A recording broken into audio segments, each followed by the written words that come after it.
সূরা ইব্রাহিমের 9 নম্বর আয়াতে 7 নম্বর আয়াতে আল্লাহ জানিয়েছেন, কেউ যদি আমার নিয়ামতের শুকরিয়া আদায় করে মাস্ট বি, ওটা আমি দুনিয়াতে তার জীবনে বাড়িয়ে দেব।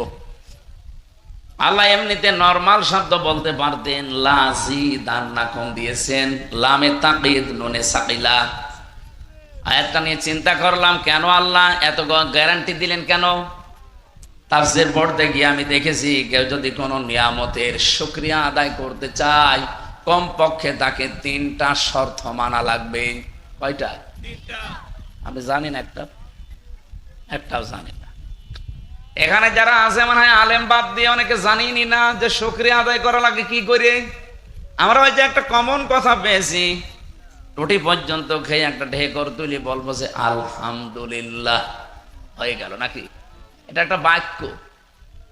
শুকরিয়া আদায় করতে হলে কমপক্ষে 3টা শর্ত মানলে ওই নিয়ামতটা আল্লাহ আবার আপনার জীবনে ফিরিয়ে দেয়।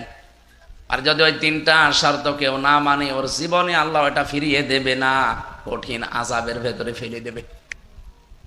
আসেন তো আমাদের যে নিয়ামত আজকে, যেহেতু এটা নিয়ামতই চলছে, কারণ এখানে আসা বসা শ্বাস প্রশ্বাসে নিঃশ্বাসে নেকি হচ্ছে। অন্তত নেকি যদি নাও হয়, এই 1-1.5 ঘন্টা কোনো গোনা হচ্ছে না, হচ্ছে? বলেন। আর মাস্ট বি আমাদের নেকি হবে, যেটা নেকির